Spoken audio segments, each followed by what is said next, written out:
Hey everyone, ready for a deep dive? Today we're tackling Zoom head-on. Yeah, we've got some really interesting stuff to dig into. Definitely. You sent over some thought-provoking articles and research, even a personal reflection on using the platform. Right. So we'll see.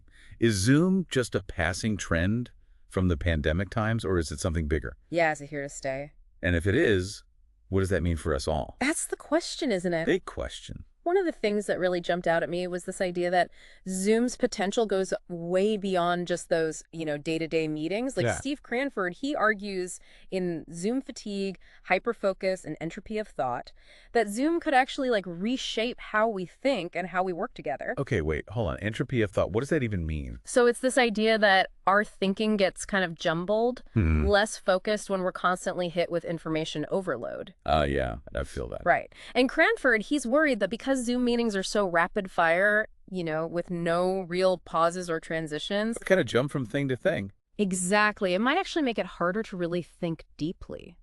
Interesting. But he also sees the other side of the coin, like this potential for incredible hyperfocus, where you can really zero in on a topic. So is Zoom going to make it, all scattered or super focused? I can't decide. That's the million-dollar question, right?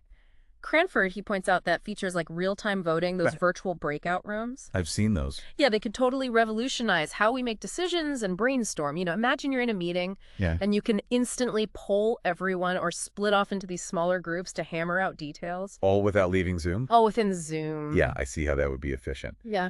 But wouldn't it also make meetings even more chaotic? I mean, Yeah. I struggle to keep up with the chat as it is. Oh, yeah.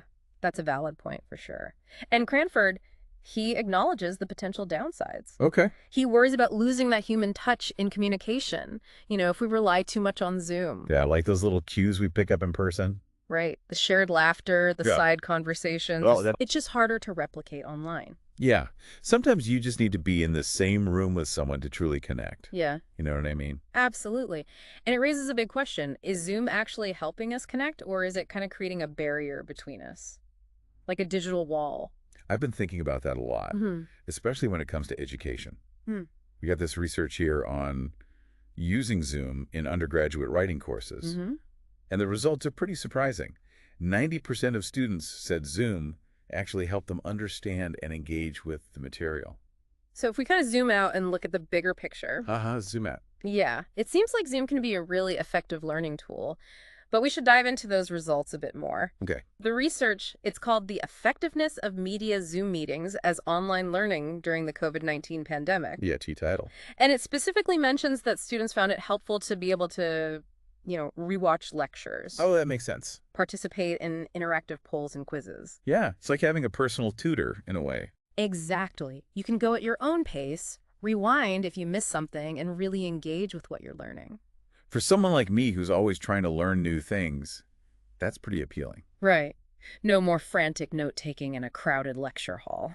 I can see the appeal. Uh, But I also know that being on all the time for those online classes can be exhausting. oh, for sure. Speaking of personal experiences, we've got this reflection here that really gets into both the good and bad sides of Zoom. Yeah, let's hear it.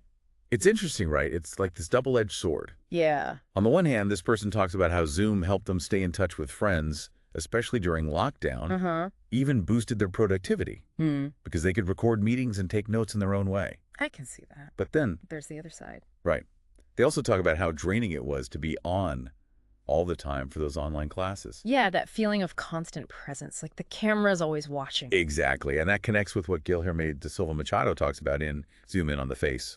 Oh, yeah, I read that one. He argues that the close-up nature of those video calls, You're right in their face. it creates this heightened sense of intimacy, which can be good for building relationships, Sure. but it can also make us super self-conscious, like we're under a microscope. It's like that feeling of being interviewed,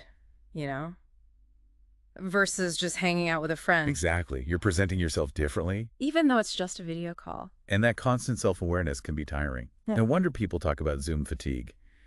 You're always on, even if you're just listening. True. It's not just a neutral tool. Yeah. It changes how we interact, even how we see ourselves. And this personal reflection, it gets really interesting here. The author talks about how Zoom helped them cultivate change in their life. What do you think they meant by that? Well, maybe it pushed them to get more comfortable with technology, adapt to new ways of learning and socializing. Makes sense. Or maybe it helped them connect with people and ideas they wouldn't have found otherwise. It's like Zoom threw us all in the deep end and said, swim. And while we were learning to swim, maybe we discovered some new strengths, new ways of being. I like that. It's not just about the tech itself, but about how we use it to shape our experiences. Right. But let's be real. Not all of it's positive. We talked about the fatigue, the potential for isolation, even the loss of that human touch in communication. So how do we deal with that? Can we use Zoom in a way that gets us the good stuff without the bad? That's the challenge, right? To use it with intention instead of letting it control how we interact. Maybe it means setting boundaries, like taking breaks during long meetings or making time to actually see people face to face. Practical stuff. Yeah, finding that balance. Not ditching technology completely, but not letting it run our lives either. Right. Like Zoom's just one tool in the box. You wouldn't use a hammer for every job, would you? So what about Zoom surprised you the most today? I think this idea of Zoom as a mirror, it's not just an app. It reflects how our relationship with technology and each other is changing. And how fast it all happened. Yeah. It makes you think about the long-term effects. For sure. It's like Zoom sped up a shift that was already starting. And it forces us to ask, are we more connected or more isolated? Is technology making our lives better or creating new problems? Big questions. And for you, someone who's always checking out new ideas and tech, I think this is just the start. Where do you see Zoom fitting in your life, both personally and professionally? That's a good question. Honestly, I'm still figuring it out myself. That's a journey. Yeah, but that's part of what makes it interesting, right? Figuring out this new world and how we can use these tools in a way that feels authentic. I hear you. And for our listeners, keep thinking about these things. What surprised you about Zoom? How's it affected your life? Let's keep talking about it. We've covered a lot, but there's always more to discover. What final thought would you leave our listener with as they think about Zoom's role in their lives? I think for me, the biggest takeaway is that Zoom isn't just this tool, It's like a reflection of us. Yeah, that's really insightful. And it goes back to that idea that technology, it's never neutral. Right. It shapes how we think, how we talk, even how we see ourselves. So as we wrap up this deep dive, what final thought would you leave with our listeners as they keep thinking about how Zoom fits into their lives? I'd say as technology keeps evolving, we need to be more aware, more intentional about how we use it, Zoom, it's just one example of how the lines are getting blurred between our real lives and our digital lives. Right. So it's not just about how we use Zoom, it's about how we want it to shape who we become. I like that. It's not about rejecting technology altogether. No, not at all. It's about using it thoughtfully, creating the future we want. Exactly. We have the power to choose how technology affects us, and that's a big responsibility. Thanks for joining us today, everyone. We hope this deep dive has given you some things to think about, maybe even inspired you to take a closer look at how technology plays a role in your own life. Keep exploring, keep asking questions, keep those deep dives going. See you next time.